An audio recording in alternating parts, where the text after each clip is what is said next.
Aldrich ruminated on the fading of the fire, it inspired visions of a coming age of the deep sea. He knew the path would be arduous, but he had not fear. He would devour the gods himself. Sleep well, and allow me to tell you the story about the foundations of the Church of the Deep, how it became a belief in which clerics forsook their duties to the flame to pursue. We know the idea and revelation of the deep came from Aldrich when he was granted visions of it, but it takes a lot more than just a vision to push a religion that seems to have affected so many. I'd wager that the real driving force behind Aldrich and the Church of the Deep is none other than the ambitious Pontiff Sullivan. So let's backtrack a little bit and learn about the Pontiff, his upbringing, where he's been, and what could connect him to the deep. The Sorcery Snap Freeze reads, one of the spells left behind by the young sorcerer Sullivan before leaving the painted world. Sullivan was born and raised inside the painting, yet had little use for his frigid homeland, since he had not yet experienced loss. Being from the painted world is certainly interesting, but not even of any consequence. He was born there, so we know his mother called the painting her home. But what of his father? Who could he be directly, or who could he be associated with? I think the answer to that could be someone who shares quite a bit in common with Sullivan, and that is Gravelord Nito, or at the very least, one of his Gravelord servants. Let me explain how. While you could certainly associate Nito with bones and skeletons for obvious reasons, but I'd say outside of the obvious, he's closely associated with eyes. The Gravelord Sword Dance miracle reads, miracle known only by the servants of the first dead, Gravelord Nito. Nito sleeps deep within the giant catacombs, quietly overseeing all death and waiting for his servants to usher in the Eye of Death. And the Eye of Death reads, lure phantoms from other worlds. The dreadful eyes of death spread disaster across neighboring worlds. Phantoms lured to their host world may end up as victims, allowing the eyes of death to multiply and leading to further proliferation of bane. These eyes are meant to lure others into death, disaster, and chaos across different lands and worlds. But what does that have to do with Sullivan and his connection to Aldrich and the Deep? Well, the Pontiff had a very similar practice he bestowed upon his knights through his eye rings. The Pontiff's left and right eye ring reads, bewitched ring that Pontiff Sullivan bestowed upon his knights. Knights who peer into the black orb are lured into battles of death, transformed into frenzied beasts. No wonder the Pontiff only provides these rings to those dispatched to foreign lands. So, knights peering into these black-orbed eyes of the Pontiff are essentially doing the same thing as Nito's eyes of death, with the added benefit or drawback of turning them into beasts.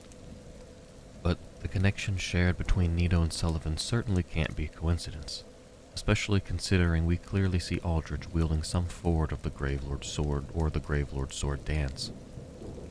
Now, the idea of Nito being Sullivan's father is far from a certainty, but it's fun to entertain when we consider his mother in the painted world and the empty casket next to Nito that's widely assumed to be that of his mates. And the fact that Sullivan is derived from the Irish name Sullivan, which translates to Little Dark Eye, which could be indicative of a little Nito, but father or not, it isn't crazy to assume that Sullivan was associated with Nito and or his teachings in some way. Perhaps he himself could have become one of the Gravelord's servants for a time and helped Nito collect the Eyes of Death until he could replicate it himself. But I think the whole idea of it is important because we see Aldrich wield the Gravelord's power, and the thought that Sullivan is the driving force behind this bloated cleric. Furthermore, we see evidence of the Pontiff's involvement with Aldrich in the Deep by reading Pontiff Sullivan's soul. Soul of Pontiff Sullivan. Pontiff Sullivan of Irithyll imprisoned a god of the old royalty in the abandoned cathedral to be fed to the devourer. The Pontiff wanted Aldrich to devour Gwyndolin, and I believe I know why. The Life Hunt Scythe miracle derived from Aldrich's soul reads, Aldrich dreamt as he slowly devoured the god of the dark moon. In this dream he perceived the form of a young pale girl in hiding. The young girl is likely being Priscilla, for as far as we know, she was the only one to possess the power of the life hunt. I believe this was what was important to the Pontiff. The gods feared the incredible power of life hunt, and we learned that in Dark Souls 1. If Aldrich possessed this power as well, game mechanics of us having to kill him aside, in theory he'd probably be one of the most powerful beings in the world. On top of already devouring gods, he now held onto a power they feared most. Then we have the small doll, which much like the doll in Dark Souls 1 allows its wielder to cross over a plane they would otherwise not be able to cross. Likely a trick Sullivan picked up in the Painted World. The small doll reads, "In the legendary old city of Irithyll, situated in the Boreal Valley, the Pontiff Sullivan gave this doll to valued subjects, so that they might use it to cross the barrier when they come home. We find the doll on the corpse of one of the Archdeacons of the Deep. So, if the Pontiff gave this doll to an Archdeacon of the Deep, then he was one of the Pontiff's loyal subjects. Not to mention, in Irithyll itself, we see two of the Pontiff's beasts guarding the corpse of another of the Deep's Archdeacons, who allow us to further serve Aldrich if we wish. We also have to consider the fact that the deacons began using sorceries instead of miracles, which was considered a sin of their faith, which was likely passed down from Sullivan, who was a talented sorcerer. It's also interesting that the Deacons of the Deep's robes and Pontiff Sullivan's each have what I suppose is a tabard over their robes that are similar in design. Even the Pontiff's own knights wield weapons affected by the Deep. The Pontiff Knight curved sword reads, "Curved sword wielded by the Pontiff's knights. Frigid spirits that linger in Irithyll. The large blade appears to be eaten away by insects, making it lightweight but also brittle." Now, what kind of insect could chew through a blade? Well, we know of one such insect that might just do the job. The Miracle Gnaw reads, "Dark miracle taught in the Cathedral of the Deep. Summons insect swarm to feast on foes. These insects, which lurk in the deep, have tiny jaws lined with fangs to tear open the skin and burrow into the flesh in the blink of an eye, causing intense bleeding." Which could be further indication of the Pontiff's close association with the Deep, especially considering that the Deacons of the Deep once guarded the world against the creatures that dwelled there, but we'll get more into that later. Now, we have to simply talk about the word Pontiff, which simply means the Pope, and there's no other religion that Sullivan even appears closely related to other than the Deep that he could be the Pope of. It's often believed that Aldrich is the head of or in charge of this religion, but I think not. Aldrich is referred to as the Saint of the Deep, the saint being recognized as someone who has an exceptional degree of holiness or closeness to a god. Aldrich was the figurehead of the Church of the Deep, the Jesus of the Deep, if you will, and Sullivan was, well, the Pope. Now that I've hopefully made sense of all that, we can look into how the Deep came about, what it is, and all that jazz. Originally, the deacons and clerics, and Aldrich likely as well, of the Cathedral of the Deep were dedicated to the Way of White. The Archdeacon Holy Garb reads, "Holy garb worn by an Archdeacon of the Cathedral of the Deep, a sign of the Way of White's highest rank." So, a pretty easy connection there. The deacons were in the cathedral to fight back the creatures of the deep and seal them away. It seems that within the cathedral was some sort of, portal or gateway to and from the deep, and is why they're stationed there to guard it, as the Deep Ring states.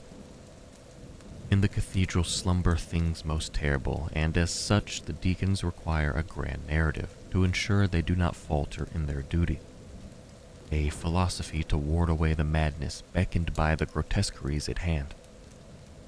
So, it's likely the cathedral was intentionally built around this spot to contain an offensive against the deep, so that it could not threaten the flame. We can even see inside the cathedral how grotesque things are, but they could not fight forever. The Deacon Robes read, "Robe worn by the deacons of the Cathedral of the Deep. The deep red pigment denotes the blessing of fire. In time, those dedicated to sealing away the horrors of the deep succumbed to their very power.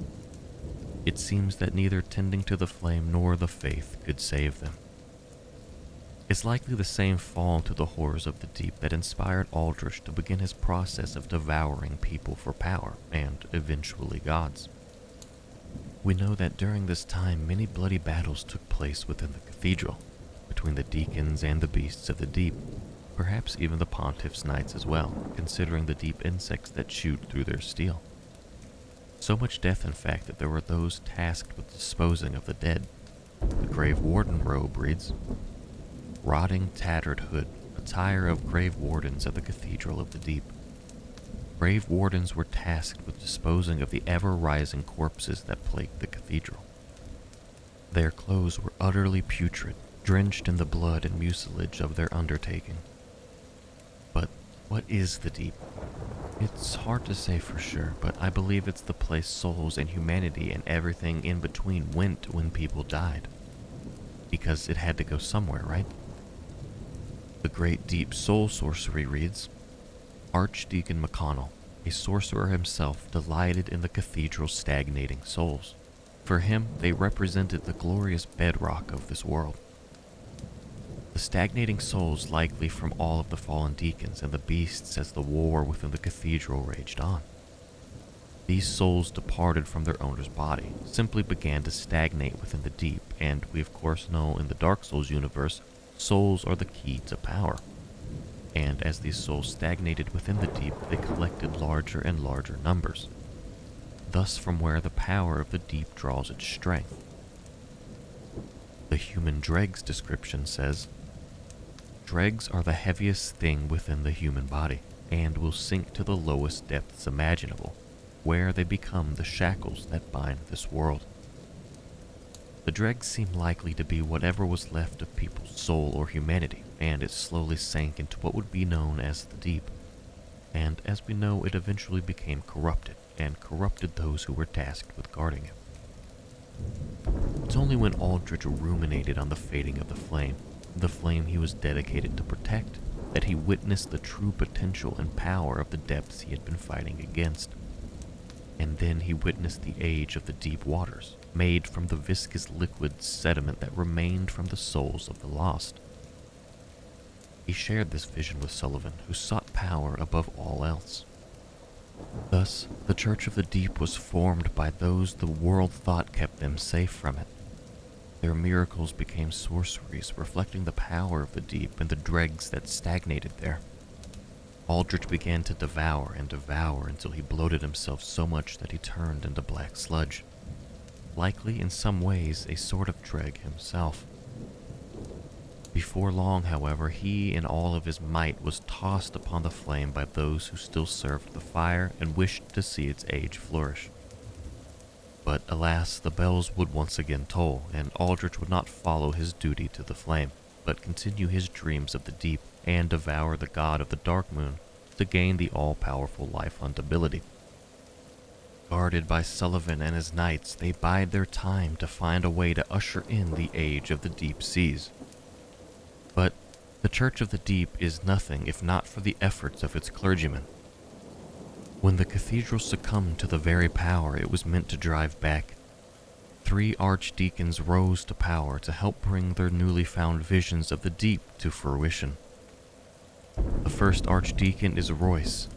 The soul of the deacons of the deep reads, "After Aldrich left for the Boreal Valley, Archdeacon Royce remained in the cathedral with the high priests to keep eternal watch over their master's coffin."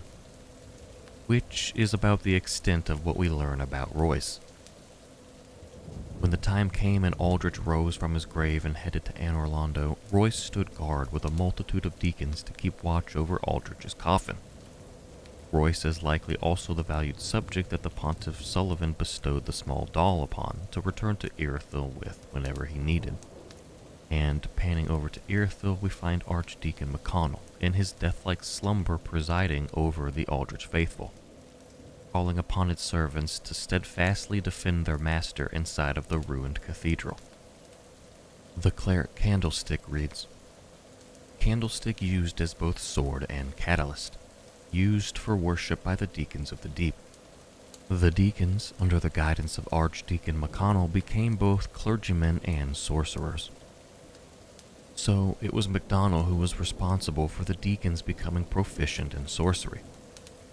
This likely came after their fall to the deep, as doing so was considered a sin, and is probably why they've covered up a lot of the statues of Velka within the cathedral. Which we can deduce is Velka after hearing Gale pray to the statue, referencing it as goddess and mother of the forlorn. The Archdeacon Greatstaff reads, large staff bestowed upon archdeacons of the Cathedral of the Deep. The Archdeacon MacDonald's trespass, the sin of channeling faith for sorcery, transformed what was once merely a symbol of ecclesiastic authority into a catalyst for sorceries. We know the power of the sorceries MacDonald learned were from the deep, as the sorceries are called Deep Soul, Great Soul, and Great Soul Dregs. My guess as to why it was considered a sin would be, for one, they obviously fell to the deep and would forsake their duties. But also miracles and dark souls are quite unlike sorceries. Miracles are the tales of the gods, and require faith in these tales to cast them. In a way, I suppose it's along the lines of quoting holy scriptures and conjuring them through faith as a weapon or shield. When the Archdeacon threw his faith in these tales aside to pursue a different power, in the eyes of his faith he sinned, as well as turned his symbol of faith into a catalyst to commit said sin.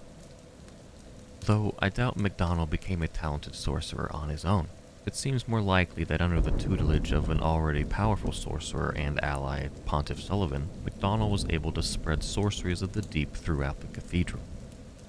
At least until he eventually took up residence in Earthil to head the Aldrich faithful, and keep his Saint of the Deep undisturbed while they found a way to usher in the Age of Deep Waters.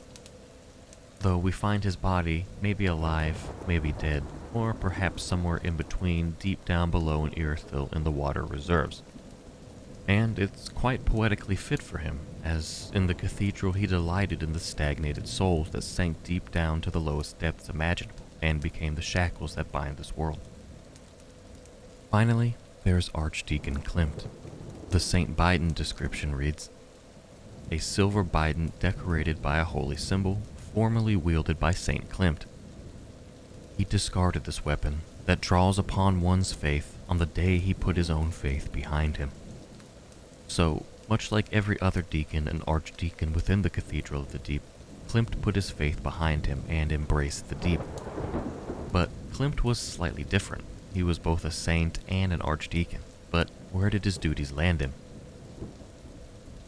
The Archdeacon Skirt reads, skirt worn by an archdeacon of the Cathedral of the Deep. Of the archdeacons of the deep, one attended to Rosaria, mother of rebirth, who he deemed a goddess. This is the most interesting revelation of any of the archdeacons in my opinion. Serving at least at some point Rosaria could have a lot of implications. I have a pretty fun idea about the identity of Klimt, and if you'll humor me to hear it, we'll get to talk about H.P. Lovecraft, and that's cool as shit. Anyway, my idea is that St. Aldrich was formerly St. Klimt, and let me explain how. In researching the etymology of the name Klimt, I discovered that it's derived from the old surname Clemens and Clement.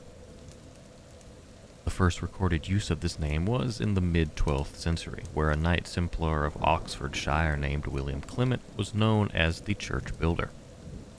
And considering the implications of what Aldrich did when he ruminated on the fading fire and witnessed the deep, his visions manifested a church of the deep, which I found just a little interesting while entertaining the idea. Next, we think about what it means to serve Rosaria. We know that she's the mother of rebirth, and thus anyone serving her can very easily become someone else. And to me, that is very much like having a time is convoluted argument. Sure, you can use that to say a lot of different things could have happened, but relying on that you can't technically prove me wrong stance isn't enough for me. Which made me think about the name Aldrich, which is very similar to the word eldritch, which means strange or unnatural, especially in a way that inspires fear. Eldritch is highly synonymous with the work of H.P. Lovecraft, which we know had a lot of inspiration on the world of Bloodborne. But we didn't really see a lot of that inspiration in the Souls games until we entered the Cathedral of the Deep and learn about Aldrich and the Age of the Deep Seas, which is quite heavily Eldritch and Lovecraft inspired. The Rosaria's Fingers Covenant item reads, Sacred Seal of Archdeacon Klimt, who served Rosaria, Mother of Rebirth. Rosaria's fingers collect tongues in her name. Some do it to be reborn, others do it to help comfort their voiceless goddess. What's interesting about this is that the design of the seal is Klimt's and not Rosaria's. What's more interesting is that the design looks fairly familiar to, and could easily have been inspired by, one of the representations of the elder sign in Lovecraftian mythos.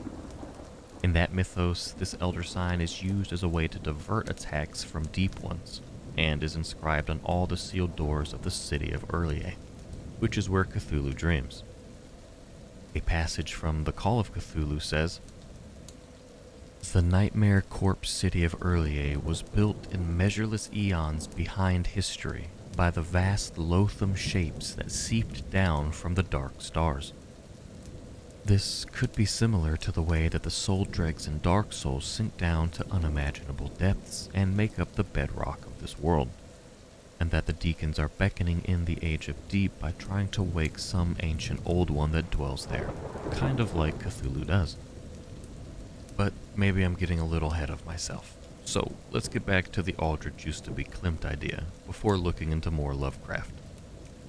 The man-grubs we see outside Rosaria's chambers are likely the close followers of Klimt, even before he began to serve the Mother of Rebirth, as we can see them casting projectiles that represent the Saint Bident that Klimt wielded. When Klimt or Aldrich was granted visions of the deep is when everything changed, and could be a reason why he wanted to change himself, to perhaps fit the mold of a person he'd envisioned bringing in the deep, and with Rosaria so readily available, it'd be too easy to do so. Then there's the conflicting arguments about Rosaria's firstborn taking her tongue from her. Does it literally mean firstborn, or is it referencing the first person to become reborn by her? If it is the latter and Aldrich was the first, then, taking her tongue wouldn't be something out of character for a guy who literally eats people. And perhaps, if so, he did it so that she wouldn't give his old identity away. Or maybe it was just his first taste of flesh, and what gave him the appetite for it, and bestowed his lust for the joy of luxuriating in his victim's screams. The idea of Aldrich using rebirth to become what he is now is also interesting, given the symbolism of how he appears before us in-game, and how the man-grubs who have rebirthed too many times appear. They're almost identical, at least in shape. Elongated grub-like bodies that stretch across the ground and come upward into a humanoid-like body with 2 arms and a head. Sure, Aldrich became that way by eating too many men, but the grubs became that way by rebirthing too much. So perhaps it's a transformation brought on by indulging yourself in your vices too much. But I think the symbolism between the two is still there. I want to leave you with this reading of a passage from Call of Cthulhu, and you can tell me if it doesn't sound like what could have inspired the deep and Aldrich lore. Then, whispered Castro, those first men formed the cult around tall idols which the Great One showed them. Idols brought in dim eras from dark stars. That cult would never die till the stars came bright again, and the secret priests would take Great Cthulhu from his tomb to revive his subjects and resume his rule of Earth.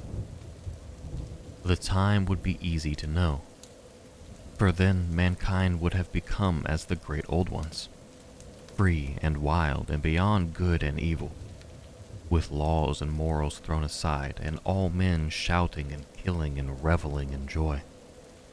Then the liberated old ones would teach them new ways to shout and kill and revel and enjoy themselves, and all the earth would flame with a holocaust of ecstasy and freedom.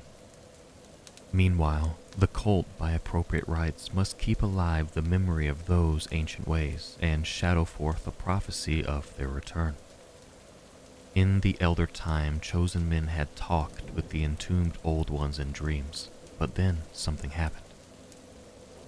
The great stone city of Urlier, with its monoliths and sepulchres, had sunk beneath the waves and the deep waters, full of the one primal mystery through which not even thought can pass, had cut off the spectral intercourse.